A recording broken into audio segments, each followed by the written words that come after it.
Salut à tous et bienvenue sur ma chaîne. We're doing this with all the ladies. H-Town boys. A loop for the night. Yeah. We're doing this with all the ladies. H-Town boys. A loop for the night.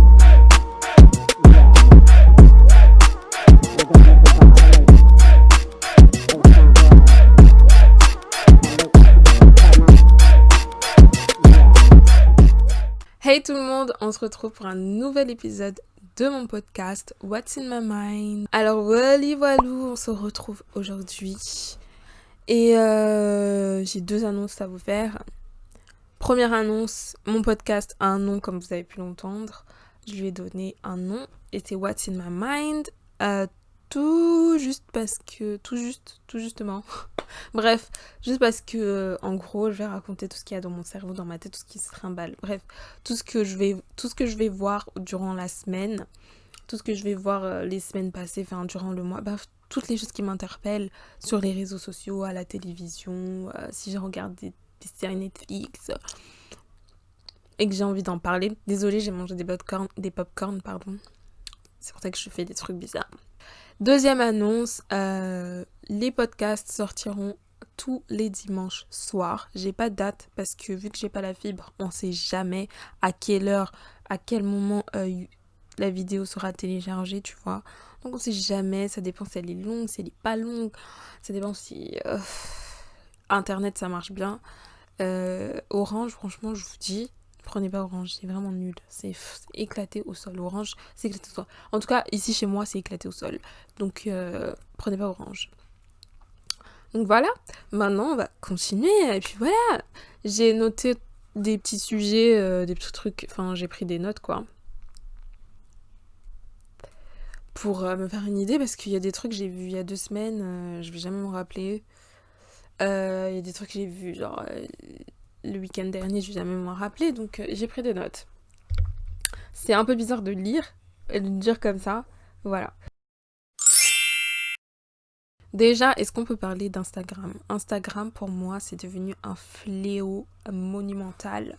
C'est exécrable d'aller sur ce genre d'application, en fait.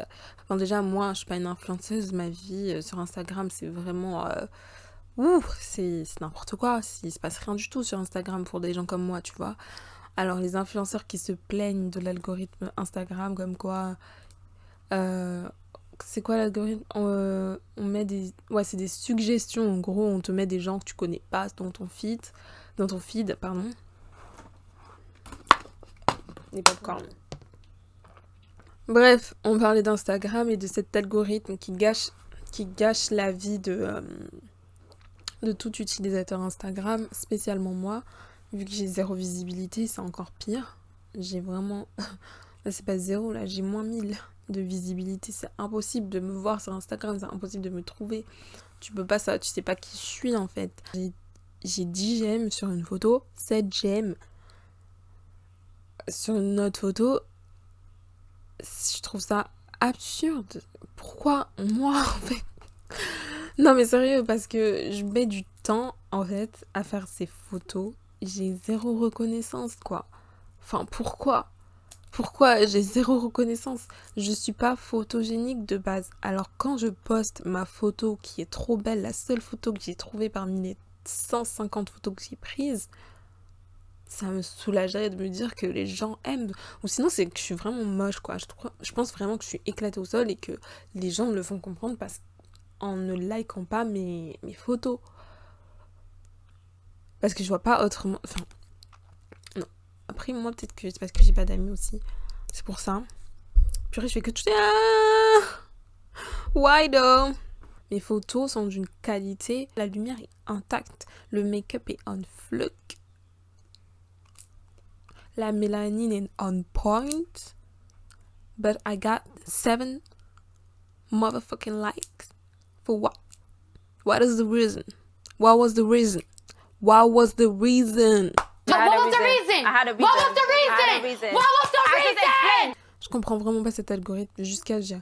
Vraiment, tellement il se passe rien sur Instagram. Déjà, de 1, je trouve que les stories. Enfin, plus personne fait de stories, je trouve.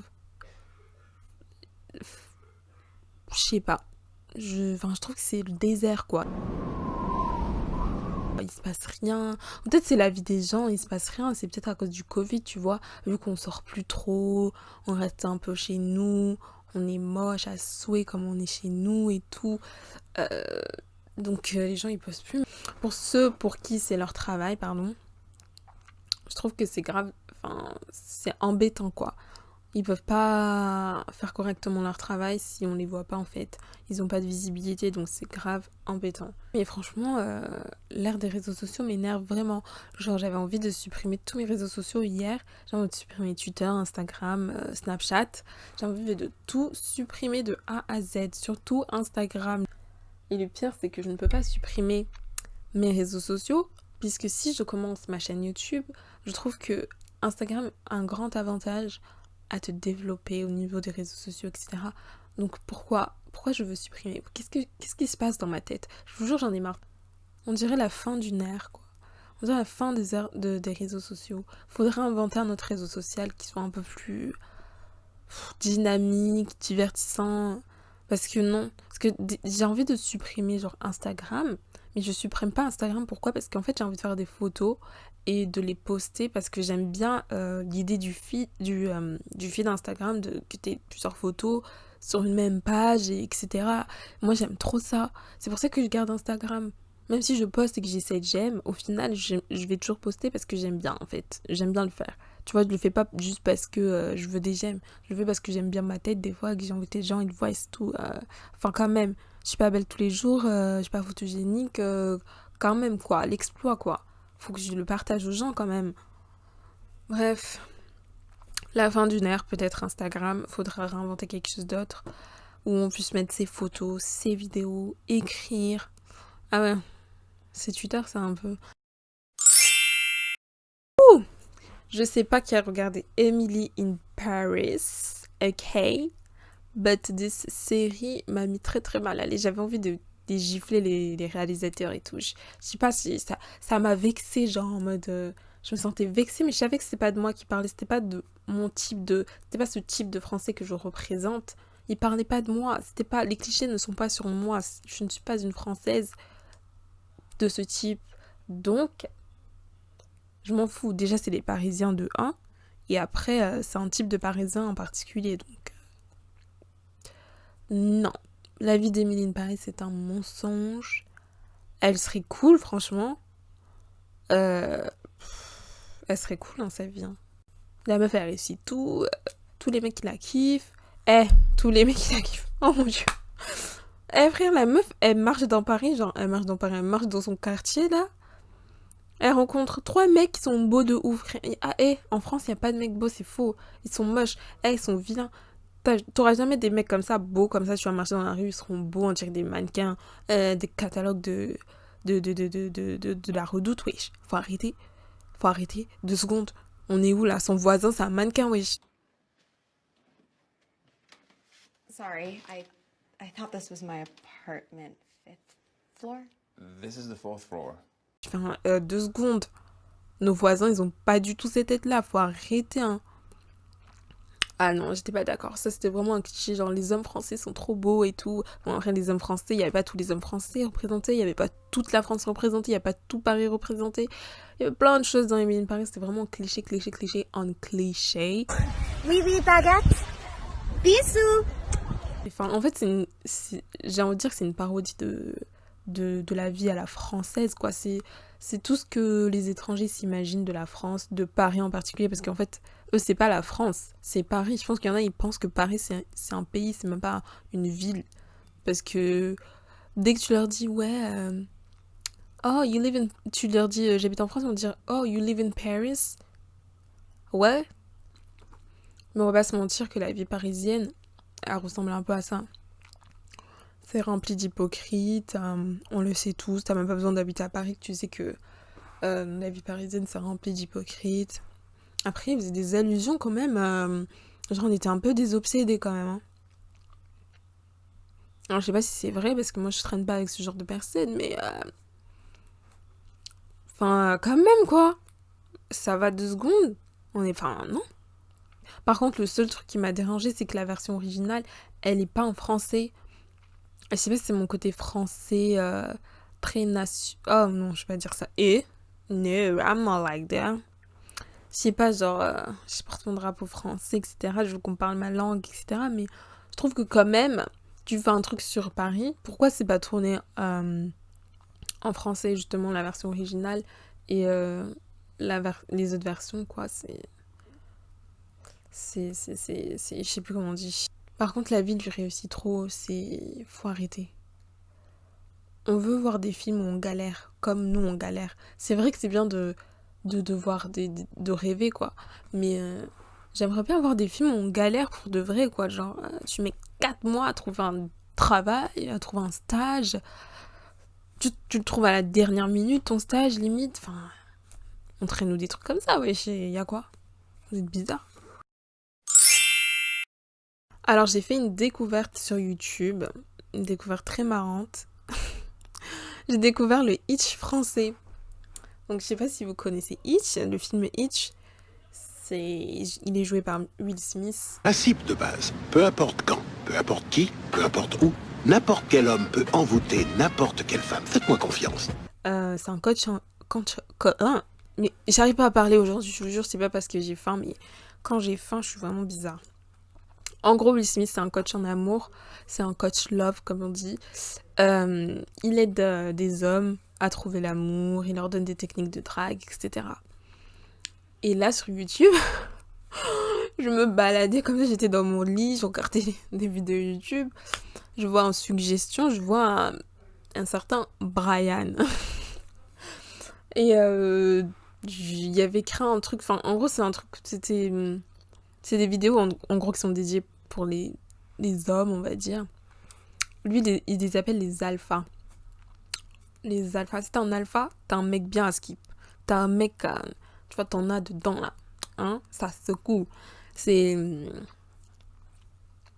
l'ai découvert, je clique sous sa vidéo et tout, et je vois, il donne des conseils aux garçons, comment être avec une fille. Enfin, je sais plus c'est quoi le titre exact de la vidéo, mais en gros, il donne des conseils par rapport aux filles, savoir quand une fille te veut, comment draguer une fille, pourquoi t'as toujours pas de meuf, plein de trucs comme ça.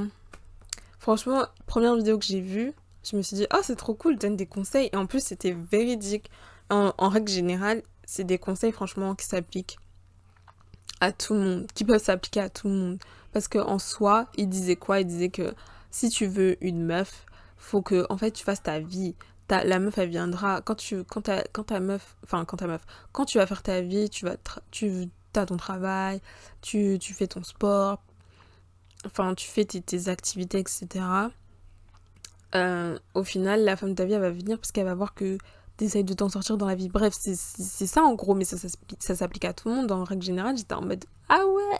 D'habitude, c'est les Américains qui faisaient ce genre de vidéos. Et j'ai trouvé ça très intéressant que ce soit un garçon, un homme. Ouais, un garçon français qui le fasse, une personne française. Et en plus, il est jeune. Donc, j'ai trouvé ça encore trop génial, quoi. C'était trop bien. Donc, je commence à regarder encore. Je me suis dit, mais purée, il est vraiment intéressant. Tu sais, je vais découvrir des secrets, là. Et comme ça, je vais arnaquer quelqu'un ici. Je vais aller faire comme dans Think Like a Man. Je vais regarder toutes les vidéos YouTube pour savoir tous les secrets des mecs. J'y ai cru. Parce qu'attention, je commence à regarder 2 vidéos, je me dis, en plus il est drôle, de toute façon il a une manière de parler, franchement il est trop drôle. Et avec ses alphas et je sais plus c'est les quoi les autres là, ceux qui sont nuls, qui c'est des mecs nuls, qui courent après les meufs. Faut pas courir après les meufs d'après Brian. Je commence à regarder 2, puis 3 vidéos, puis 4 vidéos, 4e vidéo, ça commence à devenir bizarre.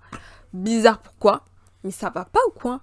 Mais t'es ouf, mais t'es un ouf, mais t'es un malade, mais t'es un ouf, mais ça va pas ou quoi?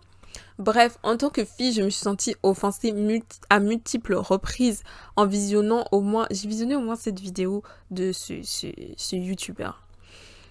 Et je me suis sentie offensée parce que quand il parle au mec, il dit des vrais trucs. Mais quand il commence à parler de nous, les filles,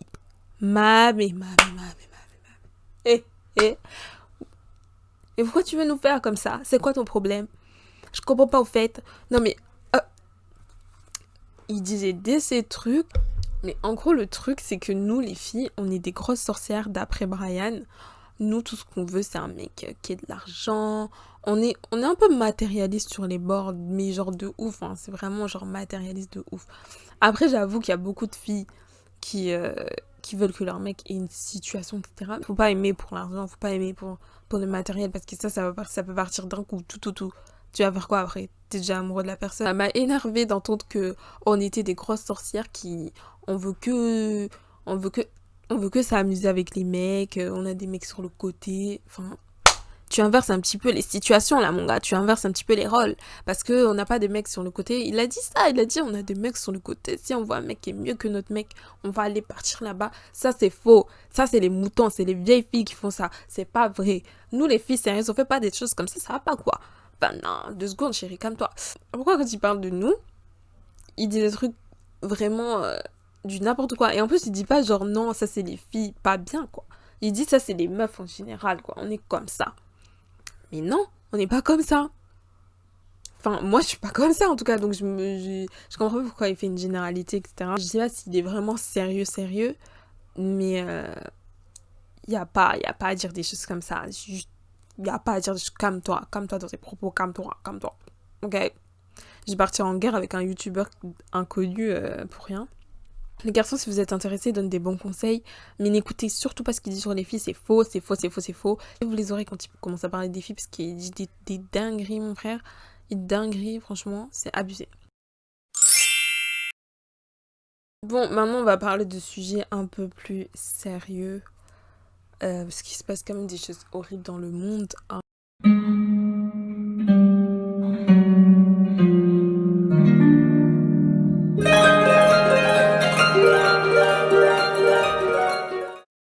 J'ai un peu parlé de choses vraiment très très légères en ce début de podcast. Je réfléchissais la dernière fois en me disant que ouais, je fais que reposter des trucs à chaque fois qu'il y a des situations que les gens disent de partager, je partage, tu vois, et je me dis mais... Et à force de partager, je me dis mais est-ce que je partage pas que pour partager quoi, genre en mode... Ça va servir à quoi au final? Genre, je suis en train de me dire ça alors que avant je savais très bien que quand je partageais, c'était vraiment pour que les gens soient au courant et aussi que ça fasse tellement de bruit que les médias, ils s'en rendent compte et qu'ils commencent à en parler, qu'ils commencent à avoir des aides, que les gens ils commencent vraiment à se réveiller, etc. Et de partager à chaque fois, j'ai envie de dire, c'est fatigant. Parce que ça veut dire que le monde, en fait, il change pas. Il y a toujours des dingueries qui se passent. Et on va partager jusqu'à quand, en fait? Enfin, des fois, t'as envie de faire plus, mais qu'est-ce que je peux faire de plus? Parce que sincèrement, quand tu vois les problèmes, c'est des gros problèmes. Il y a vraiment que... Enfin, je veux dire, il n'y a qu'un gouvernement, je veux dire, qui peut changer les choses. En gros, c'est vraiment si les dirigeants, ils se réveillent. Parce qu'on a beau faire du bruit dans la rue, ils foutent rien. On a beau crier, il y a beau des gens qui meurent, ils foutent rien. Qu'est-ce qu'on doit faire à la fin? Parce que c'est très épuisant. Là, ce qui est sorti cette semaine, c'est SARS. Enfin, c'était la semaine dernière, ça a commencé la semaine dernière, fin de la semaine dernière, je pense. C'est SARS, on a commencé à voir ça partout sur les réseaux sociaux. En gros, SARS, c'est comment on appelle ça? C'est une unité, en gros... une unité nigériane, enfin au Nigeria, qui est contre, enfin en gros elle doit défendre normalement les personnes qui se font voler quoi. Sauf que SARS maintenant c'est eux qui volent les gens, c'est eux qui attaquent les gens et c'est même eux qui tuent des gens dans la rue et ils s'attaquent aux jeunes qui possèdent genre on va dire des belles choses, genre par exemple même juste un téléphone. Ils vont tuer quelqu'un juste pour un téléphone ou un iPhone. Ils vont la voler, ils vont la frapper juste pour un iPhone ou un téléphone. Je sais pas si vous vous rendez compte. Donc là, il y a la jeunesse nigériane qui se réveille. Et c'est pas qu'au Nigeria, parce qu'il y a aussi la diaspora nigériane. Il y a tous les jeunes, je vois plein de jeunes qui repostent tout ce qui se passe au Nigeria. Et franchement, ça me rend tellement fière parce que... c'est nous, on se réveille là. On est en train de... Je sais pas si vous vous rendez compte. je sais pas si on change le monde maintenant, dans l'immédiat, mais on est en train de se dire, il y en a marre, ça suffit, faut que les choses changent. Et nous, maintenant, on veut plus. Ça, c'est plus possible. C'est fini la corruption, la maltraitance, les violences policières. D'ailleurs, c'est des violences policières, SARS, vu que c'est une unité policière. Enfin, je sais pas si c'est policière, mais... Bref, je sais pas comment on appelle ça. Faut me casser la tête, ok? Mais, ouais. BLM, c'est des jeunes qui sont sortis dans la rue. C'est des jeunes qui partageaient des stories. C'est des jeunes qui sont au front. Enfin, c'est un truc de ouf, en fait. On est vraiment là. Enfin, même à Paris, tu voyais, la population était hyper jeune. Et c'est là que tu vois que, en fait, c'est nous, j'ai envie de dire, c'est nous un peu la clé de tous ces problèmes. De toute façon, ils nous ont bien mis dans la... Hein, tous ces vieux-là, ils vont nous laisser un monde bien dégueu. Enfin, ils nous laissent, on est déjà dans le dégueu. Et là, on est en train de se battre, coûte que coûte, pour que ça change. Parce qu'on n'en peut plus, frère. Je sais pas si vous vous rendez compte, mais on a trop de choses à porter en tant que jeunes de notre génération. On a trop de choses à porter sur les épaules. Déjà, dans une vie où il n'y aurait même pas de guerre, etc. Regardez la pression qu'on nous met pour les études, pour l'école, pour trouver un travail, etc. On est stressé, sa mère. On est stressé à mort. On doit choisir des options. On doit choisir dans quel lycée on veut aller, on doit choisir quel métier on veut faire dès la 3e. On doit savoir, c'est obligé, parce que la direction que tu vas apprendre après la 3e, ça va te mener vers ton futur métier si tu décides de pas changer, quoi. Et c'est là, il y a des gens qui font des erreurs, c'est là, il y a des gens, ça les stresse, parce que, frère, tu choisis le mauvais chemin, et c'est à partir du moment où tu choisis le mauvais chemin que là, maintenant, tu commences à stresser, enfin, tu t'en sors plus parce que t'aimes pas où t'es et tu sais pas comment dire, parce que franchement, redoubler, c'est pas facile, sérieux, on va pas se mentir, c'est pas facile. On peut pas nous laisser une pause, un répit. Et puis même le fait juste de dire qu'on sait pas ce qu'on veut faire, je trouve que c'est un peu normal. Parce que je pense qu'il y a des gens qui savaient pas ce qu'ils voulaient faire pour de vrai jusqu'à leurs 30 ans ou peut-être même 40 ans. Donc c'est un peu compliqué, quoi. Et puis moi, je suis dans une optique où pour moi, mon travail, il peut pas me stresser. L'école, ça m'a stressée de ouf. L'école, ça m'a rendue anxieuse. L'école, ça m'a rendue dépressive. Notre santé mentale, elle est au plus bas, hein. Franchement, je pense qu'elle est au plus bas et qu'on en a tellement marre qu'on veut crier et que cette pandémie, on s'en fiche complet. Qu'on soit en pleine pandémie, parce que sincèrement on en a marre, on étouffe. Tu vois, la pandémie, c'est la goutte d'eau qui a fait déborder le vase, je pense. On est resté enfermés longtemps chez nous et on voit des dingueries qui se passent et enfin ça nous foudroie parce qu'on peut pas y échapper finalement, puisqu'on est chez nous, on a zéro truc pour nous distraire. Donc on peut pas y échapper, on est obligé de voir les images, on est obligé d'entendre ce qui se passe dans le monde. Donc on peut pas faire semblant de pas savoir, parce que ça aussi, ça nous stresse, en fait. Ça fait peur. Donc c'est pour ça que je suis hyper fière que les jeunes, ils sortent dehors et qu'ils crient qu'ils en ont marre. Parce que le taux de suicide, je pense qu'il est énorme chez les jeunes. Les gens qui meurent d'anxiété, de dépression. Rien que ça, la dépression, ça peut donner des maladies, ça peut avoir des effets néfastes sur ton corps à long terme. Et c'est pas drôle. Et c'est énervant. Je sais vraiment pas de quoi je parle. Là, je suis partie un petit peu dans tous les sens. Mais en gros, je veux dire qu'on a vraiment beaucoup de choses à porter sur les épaules et que quand on voit tout ce qui se passe dans le monde, ça fait boule de neige, quoi. Enfin, ça fait vraiment effet boule de neige, genre... ça s'accumule. À un moment, ça va exploser. Vraiment, conclusion, prenez soin de votre état mental, de votre santé mentale. C'est super important. Faites tout ce que vous pouvez. Si vous croyez en Dieu, priez, sérieusement, c'est super important. Ça fait du bien, déjà de 1. C'est la seule chose qui... Franchement, je vous dis, c'est la seule chose qui me tient ici, parce que Des fois, j'ai envie de péter les plombs, de péter les plombs. Je suis je sais pas sur les nerfs, mais je suis hyper émotive. Et c'est énervant, sometimes. Vraiment, que vous avez besoin de vous détacher des réseaux sociaux, vous faites-le. Vous forcez pas juste parce que vous devez parler à vos 3 copains. Surtout si vous êtes au lycée, etc. Enfin, vous avez cours, vous allez voir vos copains après. Donc voilà. Et puis ils comprendront si c'est vraiment vos amis. Ouais, et profitez du temps que vous avez quand vous... Profitez du temps libre que vous avez pour faire des choses que vous aimez, vous couper de tout, regarder des séries. Éteignez votre téléphone. Moi, des fois, j'éteins pas mon téléphone, je devrais l'éteindre, sincèrement. Parce que des fois, je vois des trucs, ça me stresse de ouf. Je deviens anxieuse de ouf. Et voilà. T'aurais dû éteindre ton téléphone, t'aurais dû laisser ton téléphone sur le côté un peu quelques secondes parce que c'est horrible. Il y a tellement de trucs anxiogènes qui se passent dans le monde. Je trouve que c'est super important de libérer son esprit. Et aussi, je trouve que c'est super important que les gens autour de toi te foutent pas la pression parce que c'est trop énervant. Soyez gentil avec tout le monde. Faites attention aux mots que vous utilisez. C'est aussi un conseil pour moi parce que moi aussi, finalement, je peux être méchante avec quelqu'un sans faire exprès et tout et je me rends pas compte. Parce que sincèrement, si je suis méchante, ce sera jamais intentionnel. Genre jamais. Genre jamais. À part si je suis énervée, et franchement, là, mais jamais. Genre jamais je vais être méchante intentionnellement.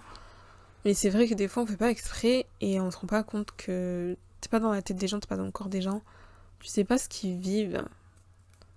Donc quand des fois tu parles avec eux et que tu sens que faut pas aborder ces sujets, abordez pas, oui.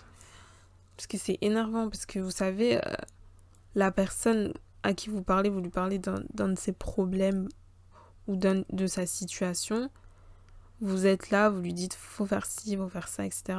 Sauf que elle, la personne, elle est une personne comme moi qui réfléchit H24, toujours dans ses pensées et tout. J'y ai pensé, crois-moi, j'y ai réfléchi 3 fois. J'y ai réfléchi 3 fois, même plus de 3 fois. 3000 fois j'y ai réfléchi. 3000 fois j'y ai pensé. 3000 fois ça m'a empêché de dormir le soir. 3000 fois j'ai stressé à propos de ça. Donc, faites attention à ce que vous dites. Et prenez soin de votre famille. J'espère que ça vous a plu. Vous pouvez me raconter votre vie. Si vous avez des questions, vous pouvez me les poser en commentaire. Je répondrai dans le prochain podcast. Vous pouvez aller checker mon Instagram et mon Twitter. Abonnez-vous. Abonnez-vous à ma chaîne YouTube. Donc Cyrine, SYRINE. Et activez la cloche pour être au courant de toutes mes vidéos. Voilà. Je vous souhaite une très bonne semaine.